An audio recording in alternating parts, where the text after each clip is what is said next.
ne sait plus qu'elle est en train de manger. Et si on est en train de manger lorsqu'on parle, souvent quand on est au restaurant, quand on est accompagné, parce qu'on a envie de discuter avec ses convives, on est en train de manger, on parle. Donc du coup, finalement, on ne se ressent pas sur le plaisir, le goût qui arrive sur notre bouche, sur nos papilles gustatives, et on ne sait plus qu'on a mangé.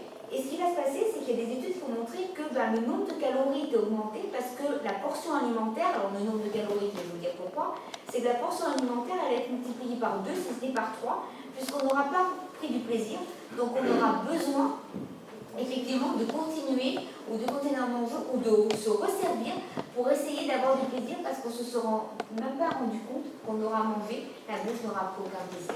Donc ça va être aussi de manger quelques moments et de se recentrer sur le plaisir en bouche pris par l'aliment, comme si on le dégustait pour la première fois, comme quand on était enfant. Et si je connais, je ne sais pas si ça parle à certaines personnes, des fois j'ai soif et je crois que j'ai faim. Alors effectivement, Voilà. ça c'est un point très important, c'est que vous avez dû entendre peut-être parler qu'on pouvait calmer la faim en buvant un verre d'eau. Alors ce n'est pas tout à fait ça la vérité. La vérité est que si on boit un verre d'eau quand on a faim, quand on pense avoir faim, et que ça nous calme, c'est que c'était de la soif, et que c'était pas de la faim. Mais s'il y a réellement de la faim, normalement ça ne calme pas, c'est pas, en tous les cas, le verre d'eau va pas, c'est pas en buvant qu'on va calmer la faim et ne plus manger, mais c'est plutôt le fait que effectivement, on peut parfois comprendre parce qu'en fait, c'est l'hypothalamus qui est impliqué, une région cérébrale qui est impliquée dans les sensations de faim et aussi de soif. Donc forcément, il peut y avoir un message qui peut être biaisé, ça peut être confondu, donc c'est pour ça qu'on conseille, que certains médecins conseillent, certains professionnels conseillent, dès qu'on a faim, peut-être de boire d'abord un verre d'eau. Si ça passe, c'est que c'était de la soif. Si ça passe pas, c'est que c'est de la faim et à ce moment-là manger, pour ne plus manger de manière sans avoir faim en fait. Moi, j'ai expérimenté ça pour l'envie d'une cigarette. C'était sur conseil appuyé d'une amie médecin qui avait expérimenté, Emma Hellman, qui avait établi un petit schéma pour effectuer un sevrage. Entre autres, elle préconisait de boire un grand verre d'eau quand se manifeste cette envie presque incoercible de la cigarette. Personnellement, je l'ai fait et je trouvais que ça marchait. Alors, je ne sais pas si c'est fondé aussi, cette expérience, peut-être parce que j'y croyais beaucoup. En disant, c'est possible. Alors là, je peux calmer cette envie. Bon, sur ça, parce que là, je n'ai pas la réponse au niveau de la cigarette. Je sais que pour la faim et la soif, je connais, la cigarette, soit c'est l'envie qui a passé. Ouais. Voilà, mais je n'ai pas de documentation. Ça fait penser à autre chose aussi. Ouais, peut-être Oui, on s'est distrait. voilà. On a distrait. Alors après, vous avez effectivement ce qu'on appelle la faim de l'estomac. La faim de l'estomac, c'est j'ai faim. Voilà, c'est la vraie faim. C'est les sensations de faim et de satiété qui sont très importantes. Hein, c'est-à-dire que lorsque l'heure du repas arrive, généralement, alors dans les pays occidentaux c'est un petit peu comme ça, mais en tous les cas, à un moment donné, la faim arrive, on va avoir faim, donc notre estomac va créer famine, c'est les faim et les phénomènes de satiété. Donc c'est vraiment faim, satiété. À savoir que la faim, normalement, intervient lorsqu'on a une baisse de la glycémie, que notre corps nous demande des ressources pour pouvoir effectivement refonctionner normalement. Ensuite, il y a ce qu'on appelle la faim des cellules. Alors la faim des cellules, c'est quoi? C'est généralement, on peut prendre une prise alimentaire, on va avoir envie d'un aliment, on va se servir parce qu'en fait, c'est nos cellules qui en ont besoin. Notre corps nous réclame cet aliment parce qu'on manque de quelque chose, on a besoin de cela. Un exemple. Alors déjà pour la faim, pour l'estomac, ce que je conseille de faire, c'est au niveau, pour savoir sa faim, c'est essayer de, sur une échelle de 1 à 10, d'essayer de positionner sa faim. Comme je vous disais tout à l'heure, j'ai une faim de loup, je pourrais manger un ogre, je pourrais manger un repas gargantuesque, ou au contraire une petite faim, ou alors je suis repu, je n'ai pas faim. Ça c'est important pour situer sa faim, et pourquoi pas aussi pour savoir où on en est de sa faim et de sa satiété, au lieu de manger de manière rapide, automatique, etc., ça va être de manger et de faire des pauses. C'est-à-dire qu'en faisant des pauses, par exemple au milieu du repas, se poser la question, est-ce que j'ai encore faim? Et le fait de se poser la question et de faire cette pause-là, va effectivement permettre de prendre une décision en toute conscience et d'éviter tout ce qui était de manière automatique et compulsive. Et ce qui peut être fait aussi, c'est mettre un chronomètre, une espèce de chronomètre justement sur 20 minutes pour essayer de manger pendant 20 minutes. Parce qu'on sait que le cerveau arrive à satiété au bout de 20 minutes. C'est-à-dire que le cerveau prend conscience qu'il est à satiété seulement au bout de 20 minutes. Donc le fait peut-être d'avoir un chronomètre pour justement essayer de mesurer le temps peut effectivement nous aider. Alors la fin des cellules, je vous disais effectivement, c'est le corps qui réclame.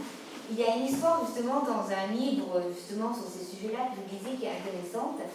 C'est qu'il y a eu un jour un petit garçon qui faisait des malaises et qui réclamait des chips à ses parents, etc., qui voulait évidemment pas lui donner des chips, et qui l'ont emmené chez le médecin. Et le médecin lui a donné les chips tout simplement parce que le petit garçon, s'il réclamait des chips, c'est tout simplement qu'il avait besoin de sel, et son corps avait besoin de sel, c'est-à-dire qu'il avait une fuite de sel, il avait une déshydratation, etc. Et le seul moyen de rebooster ce sel et de redonner le sel à l'organisme, effectivement, une des solutions, c'était de lui donner des chips. Donc c'est pour ça que souvent la nature est bien faite et quand on a envie de quelque chose, c'est que notre cellule nous le réclame. Alors évidemment, il faut faire attention parce que si vous me dites vraiment mon corps me réclame 4 éclairs au chocolat par jour, j'y croirais peut-être pas, mais effectivement ça c'est peut-être plus compliqué, mais encore que ça peut être aussi émotionnel, il y a peut-être autre chose derrière, mais en tous les cas il faut aussi savoir qu'il y a cette fin des cellules et que effectivement c'est aussi à distinguer et à prendre conscience de savoir pourquoi notre corps nous réclame ça, et effectivement ne pas se mettre d'interdit parce que c'est peut-être qu'on a un besoin, qu'on a un manque quelque part. Et justement, notre corps nous fait savoir via notre cerveau, n'ont pas forcément besoin de courir chercher des analyses. Ensuite, il y a la fin de l'esprit. Alors, la fin de l'esprit, c'est probablement une des plus dures à appréhender. C'est celle qui est très ambivalente. La fin de l'esprit, c'est. Comment dire ? C'est quand l'esprit, en fait, vous êtes entre la restriction, pas la restriction, l'ambivalence, je fais pas. Ah ben, je suis fatiguée, il faut que je tienne, je vais boire du coca, oui, mais le coca c'est mauvais pour les dents. Donc vous commencez, voilà, c'est un petit peu compliqué. C'est cette fin-là, c'est la fin qui est très intellectualisée, si je puis dire, sur laquelle on va réfléchir. Ça va être aussi, si à un moment donné, vous êtes, il y a eu des études comme ça dans une maison de retraite, où, au cours du repas de midi, ils ont fait entendre une personne qui parlait donc, comme un petit peu dans les gares, quoi, voilà, et qui a dit ce soir le repas sera léger. À ce moment-là, les personnes ont mangé beaucoup plus à midi, en prévision du repas léger le soir. C'est aussi ce qu'on appelle la fin de l'esprit, c'est-à-dire que c'est ce type de fin. C'est pour ça que je dis elle est propre à chacun. C'est la plus dure à distinguer, mais c'est aussi se poser des questions. Quelle est ma fin de l'esprit? Essayer d'analyser. C'est vraiment la plus dure parce que c'est la plus ambivalente et la plus difficile à débuter.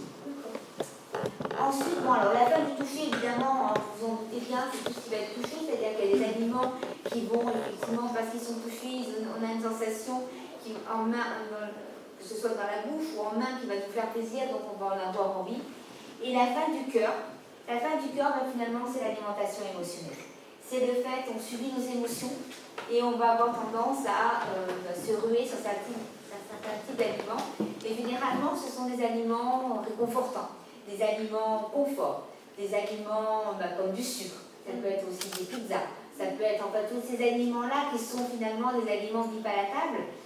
Et le but, c'est pas de se dire non, je n'en veux pas ou j'évite d'en manger. C'est peut-être de l'accepter, de manger peut-être en petite quantité, c'est pas forcément la peine d'en manger de finir un paquet, mais c'est aussi, puisque c'est la fin du cœur, c'est pas l'estomac qui nous réclame, mais c'est notre cœur, c'est pour combler un vide en fait.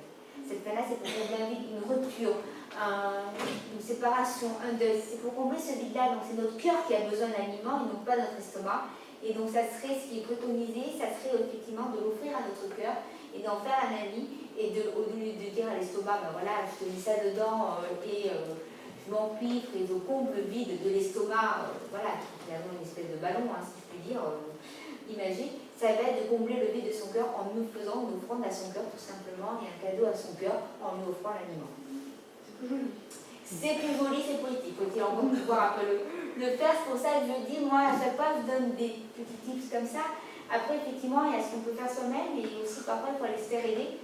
Et pour tout ce qui est distinguer ce type de faim, il y a aussi beaucoup de diététiciens nutritionnistes, il y en a dans la salle.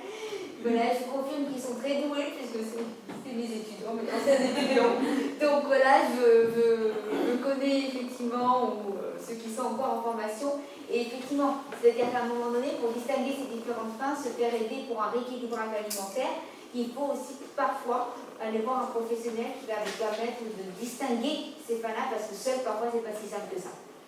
Moi, je vous dis les différentes faim qui existent, quelles sont-elles pour que vous puissiez vous-même les distinguer, mais effectivement, il y a des choses qu'on ne peut pas faire soi-même tout seul, et ça peut être important de consulter ce professionnel qui va vous y aider. Donc, c'est ce que je vous disais, finalement, méditation, pleine conscience et comportement alimentaire, c'est effectivement distinguer les différentes fins. À quelle fin est-ce que je suis soumis? Est-ce que c'est celle de l'estomac? Est-ce que c'est émotionnelle? De l'esprit? De la bouche? Visuelle? Et se poser à chaque fois la question. C'est pas un drame de craquer sur une fin visuelle. C'est vrai que quand c'est bien présenté ou quand on passe devant une pâtisserie alors qu'on n'en avait pas envie, on va peut-être avoir envie d'un gâteau, c'est pas un drame. À partir du moment où on prend la décision en pleine conscience. Ça, c'est un point important. C'est l'écoute de sensations de satiété. Pourquoi continuer à manger si je n'ai pas faim? Bon, même si on a envie du gâteau, on peut l'acheter et manger plus tard. C'est pas forcément une obligation de manger de suite. C'est aussi être à l'écoute des crises de compulsion. Identifier le type d'aliment. C'est-à-dire qu'on peut identifier les aliments qui vont nous provoquer, chacun est différent. Donc il y a des aliments qui vont nous provoquer des types de compulsion. Il y en a c'est le chocolat, il y en a c'est le pain, il y en a c'est le fromage, il y en a c'est le saucisson, il y en a c'est tout aussi. Il y en a c'est plusieurs aliments. Et bien justement, s'il y a plusieurs aliments, ça va être de les classer. Et peut-être de commencer par les plus difficiles ou par les plus faciles.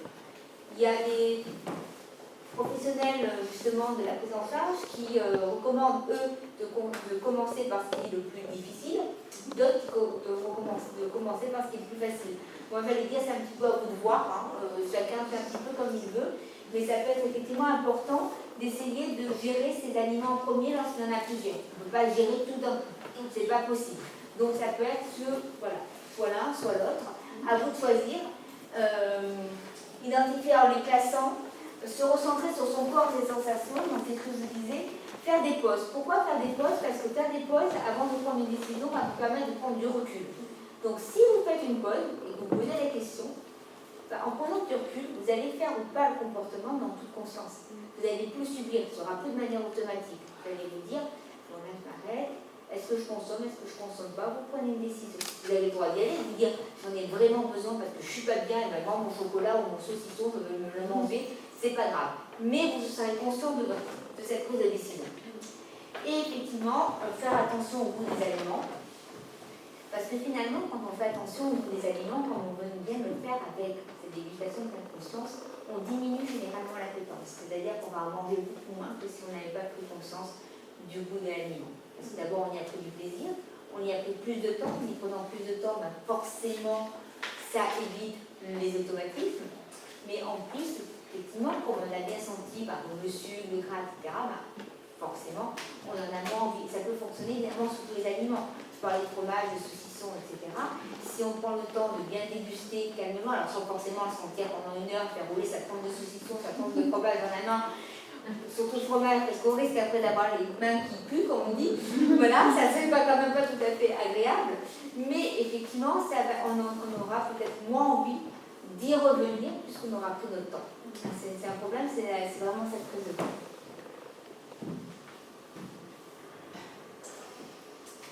Donc le but finalement, ça va être de se poser la question avant de manger, qui a faim en moi? La cellule, le cœur. La cellule, le cœur, l'estomac, les yeux, ouais. les oreilles, toucher, l'odorat. C'est ça qui est important, parce que finalement, peu importe qui a faim en moi, si c'est effectivement la faim de l'estomac, il faut manger, sinon vous risquez de partir dans les pommes, vous évanouir, votre corps n'a plus les mêmes ressources. Si c'est des autres femmes, ça peut être peut-être reprogrammé, ou pourquoi pas succomber, parce qu'effectivement, ça peut faire plaisir aussi, mais à ce moment-là, ça sera en tous les sens de cause. Et ce que vous pouvez faire aussi pour ceux qui ont du mal à résister, c'est que souvent on a du mal à résister parce qu'on se parlait de soins visuels, parce que c'est devant nos yeux. Ou alors parce qu'on en a une représentation mentale dans notre tête et qu'on sait très bien où on l'a mis dans le placard. Parce qu'on vous dit parfois qu'il faut le cacher au fond du placard. Alors c'est vrai que ça fonctionne, parce qu'il y a des études qui ont montré que ça a été fait sur des secrétaires et dans des entreprises où ils ont mis une boîte de chocolat. ils ont mis la boîte de chocolat soit qui était sur la table, le bureau même de la personne qui était en train de travailler, soit sur la petite table en rentrant au bureau, c'est-à-dire sur l'espace commun, petite cuisine. Et bien quand les chocolats étaient placés sur la table, à côté de l'ordinateur, là où elle travaillait, donc c'est comme si, voilà, moi j'avais les chocolats ici, je m'asseyais, que je devais travailler ici, il y avait plus de chocolat qui était consommé que s'ils étaient dans le test. Pourquoi? Parce que c'était automatique, on les prenait comme ça, mais pas besoin de se lever, et on les avait devant les yeux. Et qui dit les avoir devant les yeux pouvait évidemment donner des envies, ce qui n'est pas le cas, effectivement, si c'est un peu plus loin. Et c'était d'autant plus vrai si les boîtes étaient transparentes que si les boîtes étaient opaques. C'est vision. Donc ce qui peut être fait, effectivement, c'est soit éviter d'en acheter, donc là ça peut régler le problème, mais à la limite on peut toujours en avoir besoin, c'est-à-dire en cas de compulsion, je peux dire en cas d'envie, moi je sais que j'évite d'en manger, mais on est quand même toujours chez moi au cas où un jour on ait envie pour éviter de paniquer en plein week-end, ça peut arriver aussi, et c'est essayer évidemment de ne pas les avoir à portée de vue, parce que si on n'en a pas une représentation mentale, qu'on ne les voit pas dans notre esprit, on n'en aura pas forcément envie. Ça peut, voilà, le fait de savoir d'avoir une représentation mentale, ça nous mine, c'est-à-dire qu'on a cette image dans la tête et ça va nous donner envie d'y aller, alors que si on ne l'a plus, que c'est un peu plus caché et qu'on l'oublie quelque part, ça nous donne moins envie d'y aller. Ça, c'est vraiment un point important qui peut être totalement réalisé. Ça, c'est vraiment ce point important. C'est d'ailleurs pour ça que les publicités nous donnent envie, parce qu'on n'avait pas envie ni de coca, ni de biscuits, ni rien. On les voit en train d'ouvrir un paquet de biscuits. Ben, c'est tentant, il faut vraiment parfois avoir beaucoup de volonté, enfin c'est pas le terme d'ailleurs, beaucoup de restrictions si je puis dire, enfin en tous les cas beaucoup de se dire non maintenant je n'y vais pas parce qu'en fait je n'ai pas envie et je ne succombe pas à la pub. C'est pas volonté de dire je ne succombe pas à la nourriture, c'est je ne succombe pas à la pub et je ne fais pas ça juste parce que j'ai vu quelque chose, parce que j'aime. Si j'ouvre mon paquet de biscuits, c'est parce que j'ai envie de manger mes biscuits, pas juste visuellement parce que tiens, pourquoi pas. Mais effectivement, sans penser l'ennui, c'est pour ça que quand on est occupé, quand on fait des choses, c'est toujours bénéfique, parce que l'ennui, effectivement, ça peut aussi conduire, il y a le stress, mais aussi l'ennui qui peut jouer. Et effectivement, dernière question très importante à vous poser, est-ce que vous êtes en train de manger en pleine conscience? Si c'est oui, il n'y aura pas de problème, ou presque pas. Après, il faudra peut-être aller voir quand même pour un rééquilibrage, évidemment, peut-être alimentaire, mais en tous les cas, il y aura moins de problèmes si vous êtes en train de manger en pleine conscience, parce que vous ne subirez plus vos comportements, mais c'est vous qui maîtriserez vos comportements. C'est pas un engrenage après. Voilà, ça c'est un point important. Suivez en train de manger en pleine conscience. Vous avez craqué sur votre gâteau, mais si vous l'avez craqué effectivement en pleine conscience, vous ne culpabiliserez pas, pardon. Au contraire, vous apprécierez le moment. Finalement, c'est bon, ça peut être bon un gâteau. Vous apprécierez ce moment-là. Tandis que si vous n'avez pas mangé en pleine conscience, ce qui va se passer, c'est que vous allez culpabiliser. Ça va être délétère, mais ça va être un cercle vicieux, quitte à reprendre une deuxième, troisième part, quatrième part, et à finir le gâteau. Et à ce moment-là, effectivement, pour le coup, en plus, vous serez malade. Ceux qui je ne parle pas de diabète, des choses comme ça, c'est que vous serez vraiment malade d'une crise de foie. Donc voilà, ça c'est un point important. Donc là, c'était la référence bibliographique, quand même, à peu près dont je m'étais servi. Pas toutes, j'en ai mis certaines pour pouvoir réaliser la conférence, parce qu'effectivement, je base mes conférences sur des données scientifiques qui ont été publiées. C'est des femmes où il peut y avoir des informations vraies comme il peut y avoir aussi des informations fausses. Je ne dis pas que tout est faux, mais quand même, tant qu'elles ne sont pas vérifiées, on ne sait pas qui a dit quoi, et ça peut être délétère. C'est des problèmes aussi, effectivement, les informations données au grand public qui sont parfois mauvaises ou trop d'informations et qui finalement bousillent aussi les comportements alimentaires. Évidemment, à haute aussi. Méfiez-vous aussi évidemment de tout ce que vous pourriez voir sur certains réseaux avec certains influenceurs qui donnent des conseils qui sont valables pour eux, mais qui ne sont pas forcément valables scientifiquement. D'où il n'y a rien de mieux que effectivement, se documenter là où les documents sont vrais, et sinon auprès de vrais professionnels, en faisant attention aux professionnels que vous contactez, parce que malheureusement sur le net, Même pas sûr qu'ils pratiquent la peau. C'est ça. C'est la raison pour laquelle nous sommes là ce soir, madame. C'est ça, ben voilà, monsieur. Alors maintenant, je vous remercie pour votre attention. Et ben, il n'y a pas de souci pour les questions. Voilà, on est 45, donc en fait, on doit libérer la salle à 20h à ce qu'on m'a dit, donc on a le temps qu'au pire des cas, il y a des couloirs pour discuter. Moi, c'est un petit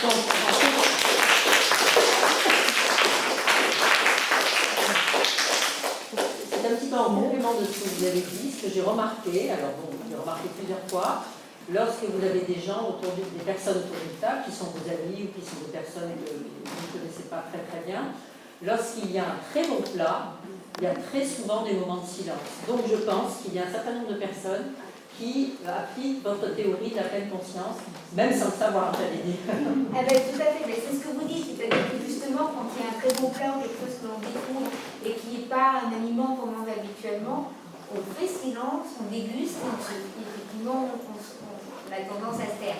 C'est vrai qu'après, quand on va finalement avec des amis, que ce soit on va dans les petits restaurants plus derrière à pâte, etc., on a tellement tendance à manger de manière etc., qui fait que parfois on ne se rend même pas compte qu'on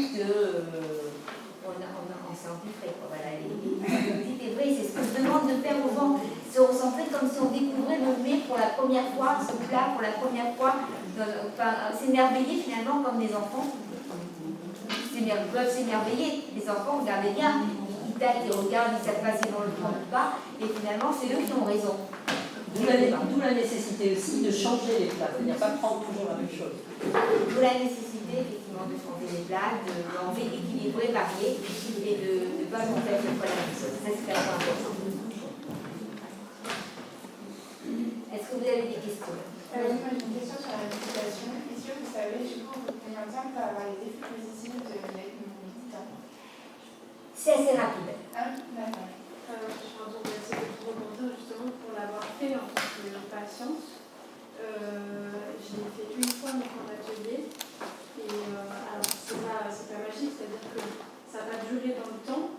Mais c'est vrai que dans les 2-3 semaines qui ont suivi, ça a changé pas mal de choses. La question c'était au bout de combien de temps le fait de méditer comme ça, il y avait les effets. Donc, il y a 3 semaines. Et effectivement, ouais, 2-3 semaines, pardon. Vas-y. Ouais, 2-3 semaines, j'étais encore dedans alors que je faisais pas d'autres séances, c'était